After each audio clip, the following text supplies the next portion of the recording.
Hello दोस्तों, good evening. Welcome to the career zone YouTube channel. तो दोस्तों, आज हम इस वीडियो में एनसीईआरटी बेस्ड क्वेश्चन को करेंगे। जैसा कि आप सभी जानते हैं कि रेलवे ग्रुप डी के एग्ज़ाम में एनसीईआरटी बेस्ड ही क्वेश्चन को पूछा जा रहा है, जैसा कि डायग्राम बेस्ड, न्यूमेरिकल बेस्ड या फिर स्टेटमेंट बेस्ड क्वेश्चन पूछा जा रहा है। और डायग्राम में ऐसा होता है कि दो चार अंगों को इंडिकेट कर देता है ABCD से, और हमसे पूछ लेता है कि इसमें ए अंक किस चीज़ को इंडिकेट कर रहा है, बी अंक किस चीज़ को इंडिकेट कर रहा है, ऐसे करके क्वेश्चन पूछा जा रहा है। तो आज हम इस वीडियो में उसी तरह के कुछ क्वेश्चन को करेंगे जो आपको सीधे सीधे एग्जाम में देखने को मिलेंगे। तो चलिए दोस्तों, वीडियो को शुरू करते हैं। उससे पहले एक और नोटिस है दोस्तों, यदि आप हमारे व्हाट्सएप ग्रुप से जुड़ना चाहते हैं तो आप इस नंबर पर मैसेज कर सकते हैं और साथ में लिख दीजिएगा YT, तो हम आपको ऐड कर देंगे। और आप हमसे इंस्टाग्राम पेज से भी जुड़ सकते हैं। पेज का नाम है करेंट अफेयर्स जोन, जहां 2,25,000 स्टूडेंट पहले से जुड़े हुए हैं। कुछ कम है, शायद इसमें कुछ कम है, देख लीजिएगा आप लोग।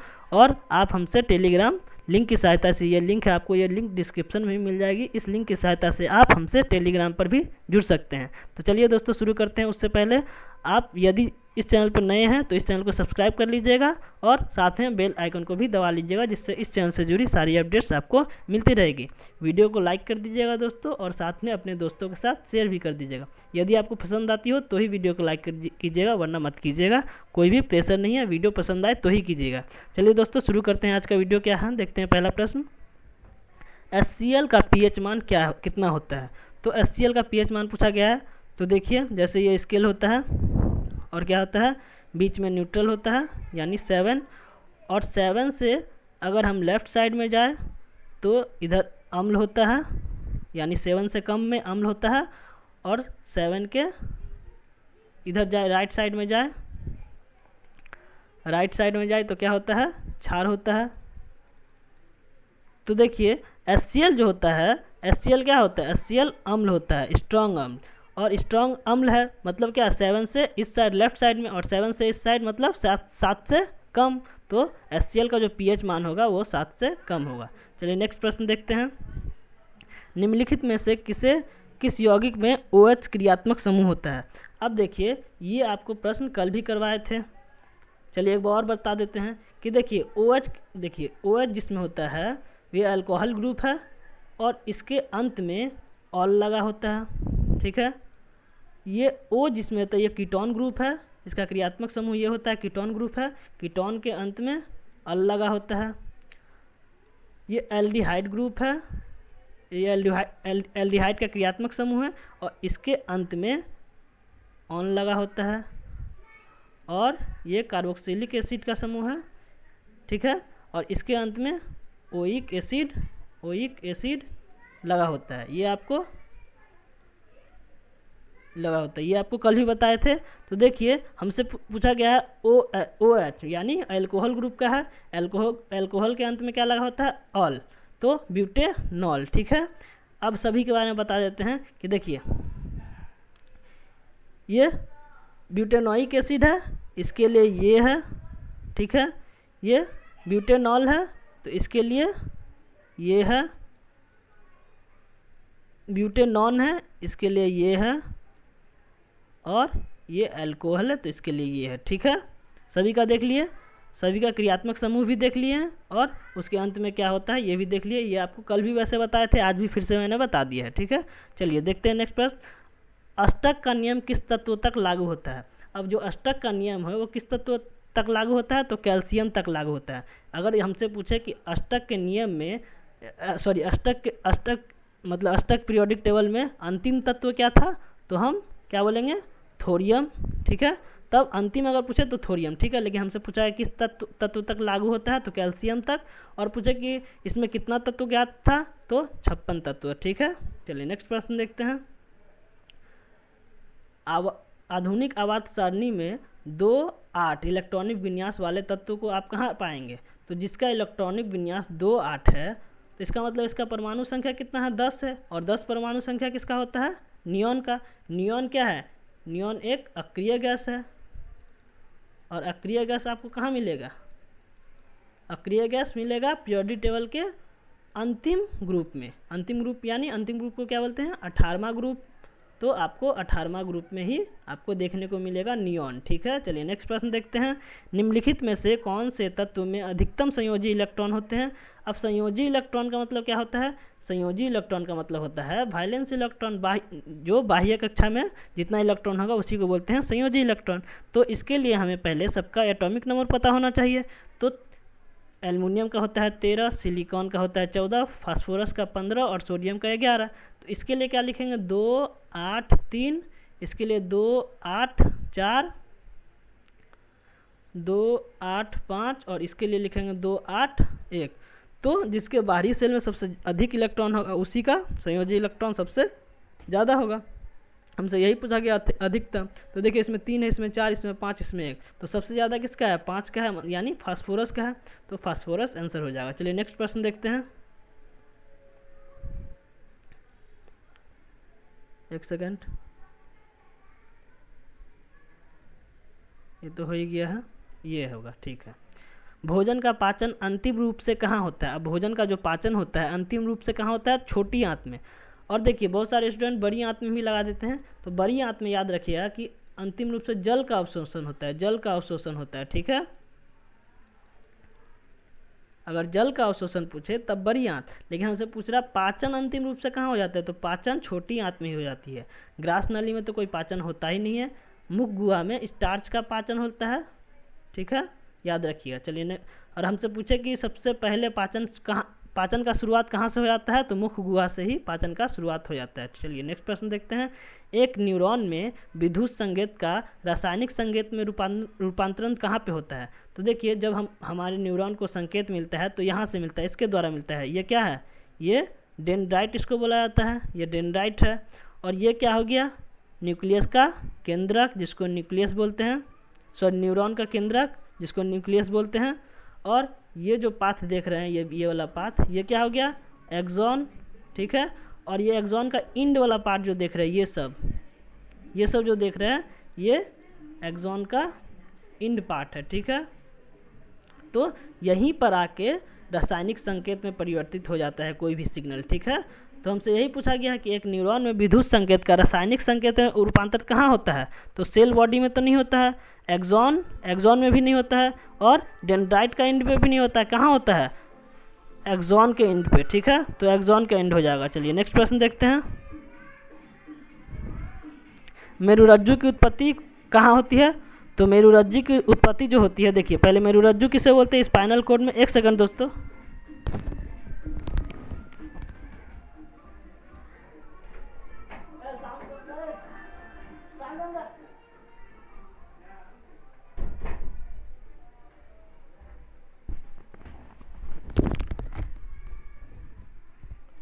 सॉरी दोस्तों।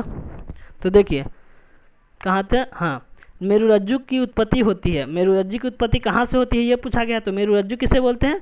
तो मेरुरज्जु जो बोलते हैं, ये देखिए ये स्पाइनल कोड ही मेरुरज्जु बोला जाता है। ये जो देख रहे हैं स्पाइनल कोड, इसको मेरुरज्जु। और इसका निर्माण कहाँ से होता है? तो सेरिबेलम से। याद रखिएगा, सेरिब्रम से नहीं। सेरिब्रम तो अग्रमस्तिष्क का भाग होता है। सेरिब्रम कहाँ का भाग होता है? अग्रमस्तिष्क का भाग होता है। तो हमारा जो स्पाइनल कोड का मेरुरज्जु यानी स्पाइनल कोड का जो निर्माण होता है सेरिबेलम से होता है, पश्च मस्तिष्क से। ठीक है, तो हमारा आंसर हो जाएगा ये। ठीक है, चलिए नेक्स्ट प्रश्न देखते हैं। शुक्राणुओं के परिवहन के लिए पुरुष प्रजनन प्रणाली में अंगों का सही क्रम। अब जो शुक्राणु बनता है उसका हमें सही क्रम बताना है। तो पहले एक बार चित्र देख लेते हैं, ये वृषण, वॉश डिफरेंस और मूत्रमार्ग का। ठीक है, देख लेते हैं क्या है। देखिए पहले शुक्राणु जो होता है, स्पर्म जो बनता है टेस्टिस में बनता है, इसका नाम टेस्टिस है। ये देखिए, उसके बाद यहाँ से कहाँ जाता है? ये वॉश डिफरेंस में। ठीक है, और उसके बाद यहाँ से कहाँ जाता है? फिर यूरेथ्रा। इसके बाद इधर से होते हुए ये यूरेथ्रा में आ जाता है। देखिए एक्सटर्नल यूरेथ्रा मूत्र मार्ग में, सॉरी हाँ मूत्र मार्ग में। ठीक है, तो यहाँ आ जाता है। पहले टेस्टिस में बनता है, फिर वॉश डिफरेंस से होते हुए यूरेथ्रा में यानी मूत्र मार्ग में आ जाता है। तो यही चीज़ हमें बोला गया है। तो देखिए वृषण, वॉश डिफरेंस, मूत्र मार्ग। यहाँ देखिए वृषण, मूत्रवाहिनी। मूत्रवाहिनी में तो नहीं होता है, मूत्र मार्ग में होता है। तो ये ऑप्शन गलत हो गया। वृषण, मूत्र मार्ग, मूत्रवाहिनी, ये भी गलत हो गया। मूत्रवाहिनी में तो जाता ही नहीं है। वृषण, वॉश डिफरेंस और मूत्रवाहिनी, मूत्रवाहिनी में नहीं, तो हमारा ए ऑप्शन यहाँ पे सही है। ठीक है, डी भी गलत है। ए ऑप्शन हमारा सही है। देखिए पहले वृषण, फिर वॉश डिफरेंस, फिर मूत्रमार्ग। ठीक है, ये मूत्रमार्ग को यूरेथ्रा बोलते हैं। ये देखिए यूरेथ्रा, और इसमें जो यूरेटर दिखा रहा था वो ऊपर के साइड से यहाँ से होता है यूरेटर। ठीक है, ये यूरेटर यहाँ होता है, और ये देखिए यूरेथ्रा है, यूरेथ्रा यहाँ है। ठीक है, समझ गए? तो इसका आंसर हमारा ए हो जाएगा। चलिए नेक्स्ट प्रश्न देखते हैं।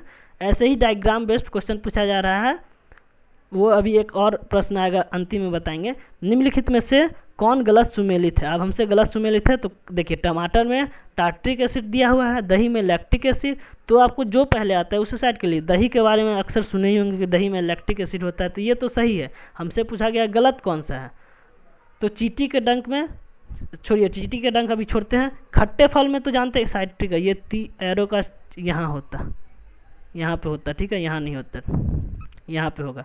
खट्टे फल में साइट्रिक अम्ल। ठीक है, अब देखिए मेथेनोइक एसिड, आप सुनेंगे चींटी के डंक में क्या होता है? फॉर्मिक एसिड, आप ये सुने हैं, फॉर्मिक अम्ल सुने हैं।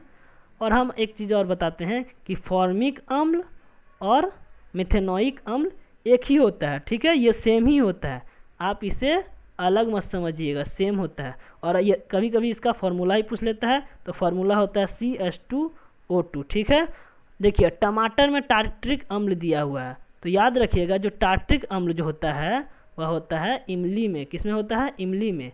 टमाटर में क्या होता है? तो टमाटर में क्या होता है, एक सेकंड हम कलर चेंज कर लेते हैं थोड़ा। तो टमाटर में जो होता है ऊपर लिख दे रहे। ठीक है, टमाटर में ऑक्जेलिक अम्ल होता है। ठीक है, ऑक्जेलिक एसिड। ठीक है, तो समझ गए? तो हमारा ये आंसर गलत दिया हुआ है, हमसे गलत ही पूछा गया था। चलिए नेक्स्ट प्रश्न देखते हैं। निम्नलिखित में से कौन सी घटना तब होती है जब पानी में थोड़ी मात्रा में अम्ल मिलाया जाता है? अब पानी में थोड़ा अम्ल मिलाएंगे तो क्या होगा? तो देखिए हम सबके आयनीकरण, तनुकरण, उदासीकरण कब होता है? जब हम एसिड में बेस मिलाते हैं। और लवण निर्माण कब होता है? जब एसिड में बेस मिलाते हैं तभी होता है। जैसे कि NaOH में HCl मिलाते हैं तो बनता है ना NaCl बनता है, लवण का निर्माण। तो जब एसिड बेस को मिलाते हैं तभी लवण का निर्माण होता है, और उदासीकरण में भी एसिड और बेस को मिलाने पर ही होता है। और तनुकरण क्या होता है? जैसे कोई गाढ़ा चीज़ है उसमें अगर हम पानी मिला दें तो उसका तनुकरण हो जाता है। तो देखिए जब हम थोड़ा सा पानी को, मतलब पानी में थोड़ा मात्रा में अम्ल मिलाएंगे, पानी में अगर अम्ल मिलाएंगे तो उसका तनुकरण तो हो ही रहा है और साथ में आयनीकरण भी हो रहा है। लेकिन उदासीकरण के लिए एसिड बेस होना चाहिए, पानी थोड़ी ना एसिड होता है, पानी तो न्यूट्रल होता है। तो हमसे पूछा गया है पानी में थोड़ा सा अम्ल मिलाने पर तो आयनीकरण होगा और तनुकरण होगा। तो 1-2 हमारा आंसर यहाँ पे ऑप्शन ये है। 1-2 किस में है? देखिए ए ऑप्शन में 1-2 है। ठीक है, तो ये आंसर हो जाएगा। चलिए नेक्स्ट प्रश्न देखते हैं। अब देखिए दोस्तों इसके लिए कुछ लिखवा रहे हैं। ठीक है, आप लोग लिखिए पहले। तो देखिए कि ये जो क्लोरो क्षार प्रतिक्रिया होती है ये किस लिए किया जाता है? एक सेकेंड देखिए, क्लोरो क्षार प्रतिक्रिया जो होता है उसका मेन पर्पस क्या होता है? क्लोरीन बनाना। इसका मेन पर्पस होता है क्लोरीन बनाना। और इसमें क्या होता है कि देखिए यहाँ पे NaCl और H2O, सब में वही है, NaCl H2, यहाँ पे O भी होता। ठीक है, सब में सेम ही है। तो देखिए इसमें क्या होता है, नमक को, एक सेकेंड नमक लिख दे रहे हैं, नमक को एक्वस फॉर्म में लिया जाता है और पानी को लिक्विड फॉर्म में लिया जाता है। ठीक है, लिक्विड फॉर्म में लिया जाता है। और इससे जो सह उत्पाद बनता है वो क्या बनता है? ये देखिए सोडियम हाइड्रोक्साइड, सब में वही बन रहा है, तो सोडियम हाइड्रोक्साइड बनता है। इसमें बन तो रहा है सेम चीज़, लेकिन उसका ये दिखाएंगे कि ये सब चीज़ अंतर होता है। इसमें जो बनता है सोडियम हाइड्रोक्साइड बनता है, और सोडियम हाइड्रोक्साइड होना चाहिए एक्वस फॉर्म में, और उसके साथ क्लोरीन गैस बनता है। क्लोरीन गैस होना चाहिए गैस के फॉर्म में, और उसके साथ क्या बनता है? हाइड्रोजन गैस बनता है और हाइड्रोजन गैस भी होना चाहिए गैस के फॉर्म में। तो ये चीज़ सब याद रखिएगा। अब आते हैं प्रश्न पे। एक मिनट दोस्तों, प्रश्न पे आने से पहले थोड़ा लैपटॉप को चार्ज में लगा देते हैं।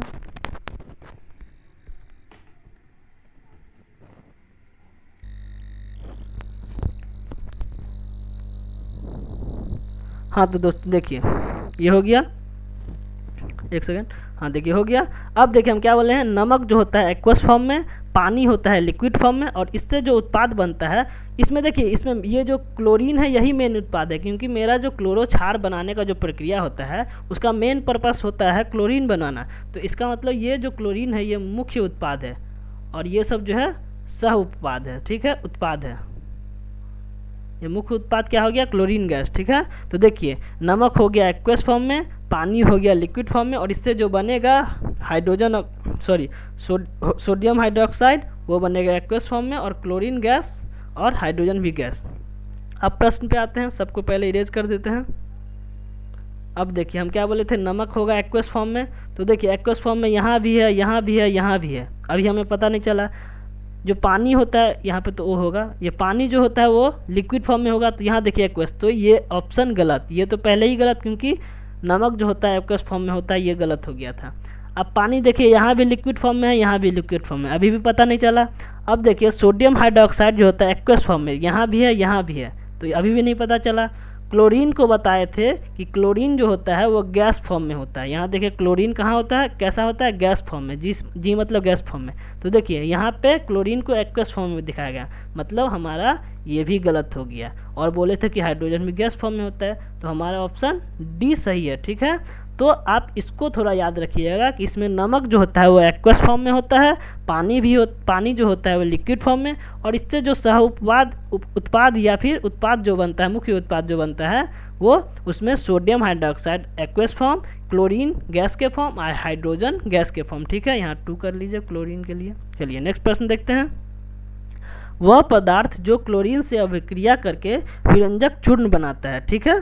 विरंजक चूर्ण, क्लोरीन से अभिक्रिया करके विरंजक चूर्ण कौन बनाता है, तो लाइम स्टोन, ठीक, सॉरी लाइम स्टोन नहीं, स्लैग्ड लाइम, ठीक है। स्लैग्ड लाइम किसको बोलते हैं, CaOH का होल ट्वाइस। अब यह क्विक लाइम किसको बोलते हैं, CaO को, लाइम चूना पत्थर किसको बोलते हैं, CaCO3 को, और जिप्सम किसको बोलते हैं, CaSO4.2H2O, ठीक है। तो जो हमें विरंजक चूर्ण मिलता है वो किससे मिलता है, विरंजक चूर्ण मतलब ब्लीचिंग पाउडर, ठीक है, bleaching powder, bleaching powder.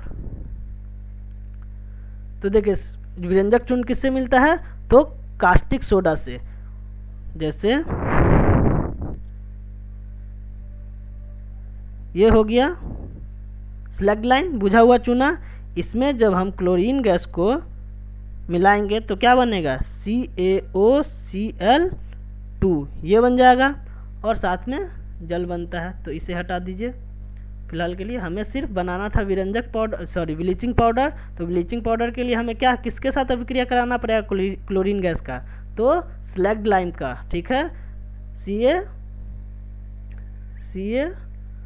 CaOH का होल ट्वाइस, ठीक है। चलिए नेक्स्ट प्रश्न देखते हैं, हमारा आंसर सी हो गया। चलिए नेक्स्ट प्रश्न देखते हैं। तो देखिए ग्रुप डी में अभी इसी तरह का प्रश्न पूछने का ट्रेंड है, ठीक है। ग्रुप डी में आप लोग देखे ही होंगे कि इसी तरह का प्रश्न पूछा जा रहा है। तो देखते हैं क्या है, दिए गए पादप कोशिका, ये पादप कोशिका है, उसमें ई और डी के बारे में पूछ रहा है कि ये ई है मतलब ये चीज़, और डी के बारे में, डी यहाँ है मतलब ये चीज़, ये दोनों किस चीज़ को दर्शा रहा है। तो देखिए कि इसके बारे में मुझे तो पूरा नॉलेज होना चाहिए, तभी हम इस प्रश्न का आंसर कर सकते हैं। तो देखिए ई जो है ये इस चीज़ को दर्शा रहा है, ये क्या है, रिक्तिका है, क्या है, रिक्तिका। तो देखिए रिक्तिका है, तो ये है, ये है, तो ए ऑप्शन और डी ऑप्शन तो पहले हट गया। और देखिए डी क्या है, डी जो है वो साइटोप्लाज्म है, क्या है, साइटोप्लाज्म। ये केंद्रक किसको बोलता है, केंद्रक किसको, अभी डायग्राम को बताएंगे, केंद्रक इसको बोलता है। सी जो दिखा रहा है वो केंद्रक है, ठीक है। तो हमारा आंसर सी हो गया। एक बार डायग्राम को भी देख लीजिए कि ए क्या है, बी क्या है, ई क्या है, सी क्या है और डी क्या है। एक बार डायग्राम देख लीजिए। देखिए ए क्या था, सेल वॉल था, बी क्या था, सेल मेम्ब्रेन था, ई के बारे में बताया कि वैक्यूल था जिसको रिक्तिका बोलते हैं। सबका हिंदी नाम लिख दे रहे हैं, देख लीजिए। ये सेल वॉल मतलब कोशिका भित्ति, ये सेल मेम्ब्रेन मतलब कोशिका झिल्ली, वैक्यूल मतलब रिक्तिका, न्यूक्लियस मतलब केंद्रक, और साइटोप्लाज्म को तो साइटोप्लाज्म ही बोला जाता है। तो हमसे यही पूछा था, कौन कौन पूछा था, ई के बारे में पूछा था और डी के बारे में। ये देखिए, ई के बारे में पूछा था और डी के बारे में पूछा था। तो ई क्या है, रिक्तिका, और डी क्या है, साइटोप्लाज्म है। यहाँ देख लीजिए, ई क्या था, रिक्तिका, और डी साइटोप्लाज्म। ठीक है, तो हमारा आंसर यहाँ पे क्या था, सी आंसर हो गया। चलिए नेक्स्ट प्रश्न देखते हैं। देखिए दोस्तों, ये प्रश्न को हम इतना अच्छा से एक्सप्लेन किए हैं, आपको ये चार्ट भी दिए होंगे। आप लोग यदि आप वीडियो को देखे होंगे तो ये चार्ट आपको मिला होगा, आप स्क्रीनशॉट ले लीजिए। ये एक चार्ट से आपको पूरा मिरर और लेंस का सारा न्यूमेरिकल का क्वेश्चन बन जाएगा। हम इतना अच्छा से समझाएं इस वीडियो में। इस वीडियो का लिंक हम इस वीडियो के नीचे दे देंगे डिस्क्रिप्शन में। आप उस वीडियो को देखकर इस वीडियो का इस क्वेश्चन का आंसर कॉमेंट बॉक्स में कीजिएगा। ये 30 नहीं, ये 3 होगा। ठीक है, इस क्वेश्चन का आंसर कमेंट बॉक्स में लिख दीजिएगा। वैसे ये इजी प्रश्न है, इसका कोई मतलब ऐसा है नहीं। ये चार्ट से ही आपको सारा प्रश्न बन जाएगा, लेकिन इस चार्ट को समझने के लिए वो वीडियो को देखना पड़ेगा। 30 या 32 मिनट का वीडियो है। एक बार उस वीडियो को देख लीजिएगा तो आपको न्यूमेरिकल मतलब मिरर और लेंस का एक भी न्यूमेरिकल आपसे छूटेगा नहीं। ये इतना अच्छा से ये चार्ट को बनाने में, सिर्फ ये चार्ट को बनाने में मुझे 1.5 घंटा का समय लगा था। तो आप समझ सकते हैं कि इस चार्ट पर मैंने कितना मेहनत किया। उस वीडियो को एक बार जरूर देख लीजिएगा, और उस वीडियो को देखने के बाद इस क्वेश्चन को बनाइएगा, तुरंत सॉल्व हो जाएगा। अगर सॉल्व नहीं होगा कमेंट बॉक्स में लिख दीजिएगा। मैं इस क्वेश्चन को फिर कल जब वीडियो लाऊंगा तो इस प्रश्न को मैं सॉल्व करके खुद से बताऊंगा कि कैसे होता है। ठीक है, तो आप इसे सॉल्व कीजिएगा। वैसे मैं आंसर बता देता हूँ, लेकिन आपको आंसर भी नहीं बताऊंगे कौन सा आंसर है। आपको आंसर कमेंट में ही करना, वरना आप तो कमेंट में तो आंसर ही कीजिएगा ना, वो देख के कर दीजिएगा। आप सॉल्यूशन खुद से कीजिएगा। एक बार ये वीडियो देखिए, अगर नहीं आता है आप लोगों को करने, एक बार ये वीडियो देख लीजिएगा। वीडियो का लिंक आपको डिस्क्रिप्शन में मिल जाएगा, मिरर और लेंस बोलकर उस वीडियो को देख लीजिएगा। उसके बाद इस क्वेश्चन को सॉल्व कीजिएगा। ठीक है, तो आप लोगों को ये क्वेश्चन सॉल्व हो जाएगा। ठीक है, तो चलिए दोस्तों, आज के लिए इतना ही। वीडियो अगर पसंद आई हो तो वीडियो को लाइक कर दीजिएगा, और साथ में अपने दोस्तों के साथ शेयर भी कर दीजिएगा। जो भी स्टूडेंट इस चैनल पर नए हैं, इस चैनल को सब्सक्राइब कर लेंगे, और साथ में बेल आइकन को भी दबा देंगे, जिससे इस चैनल से जुड़ी सारी अपडेट्स मिलती रहेगी। तो चलिए दोस्तों, आज के लिए इतना ही, फिर मिलेंगे अगले वीडियो में। लेकिन एक बार वीडियो को जरूर देख लीजिएगा, लेंस और मिरर वाला। ठीक है, आप लोगों से एक रिक्वेस्ट है, समझ लीजिए कि मैं आपसे रिक्वेस्ट कर रहा हूँ कि एक वीडियो को देख लीजिएगा एक बार। आपको कभी भी मिरर लेंस में कभी प्रॉब्लम नहीं आएगी। तो चलिए दोस्तों, आज के लिए इतना ही, फिर मिलते हैं अगले वीडियो में। तब तक के लिए बाय बाय।